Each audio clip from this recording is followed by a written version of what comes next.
It's the Sunday Wisdom edition of Real Life Stories of the Impossible. And every Sunday I like to make it be a little bit less about the stories themselves and maybe a little bit more about how those stories make me think and feel.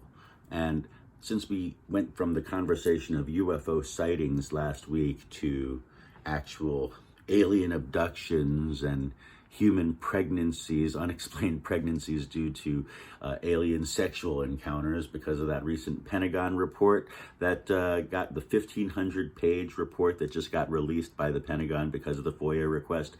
So, I mean, that's been making the news, and that's been kind of spreading some crazy stories about stuff that, you know, that you might wonder whether or not you should feel concerned about.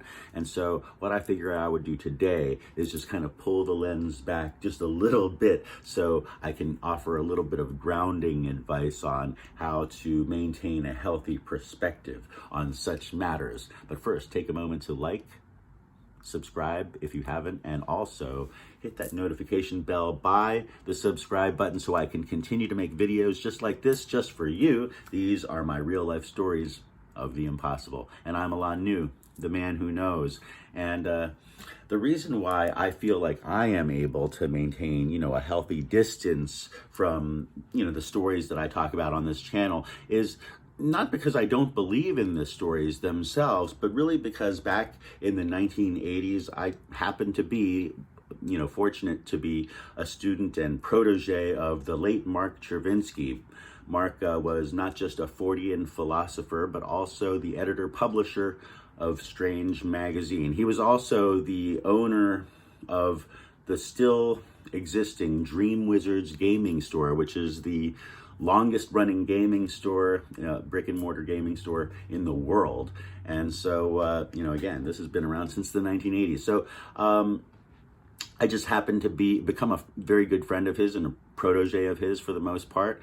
And we would just talk about all kinds of stuff together. And it was really just being in his presence in which we would talk about crazy, disparate things that would, you know, that would offer me both an open mind and also a very healthy investigative spirit behind these kinds of crazy stories. So we would often talk about how the out of the ordinary experience will generally be influenced by one's own worldview or belief system based on what people might try to piece together, being presented with nothing of the sort.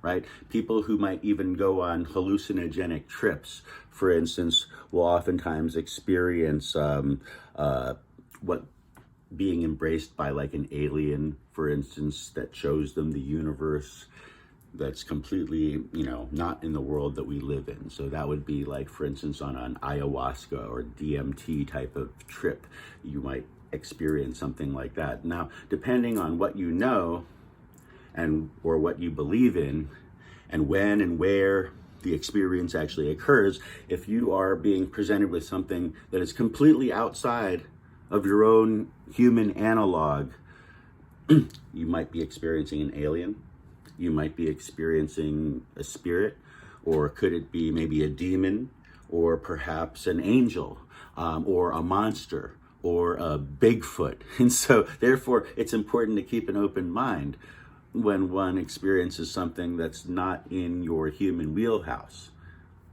And that's all I got to say about that.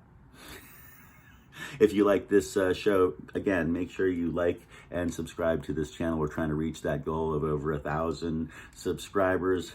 Anything you can do to help would be greatly appreciated. Meanwhile, go to my website at themanwhoknows.tv. And if you subscribe to my newsletter there, you get a free gift that involves manifestation. All right, peace.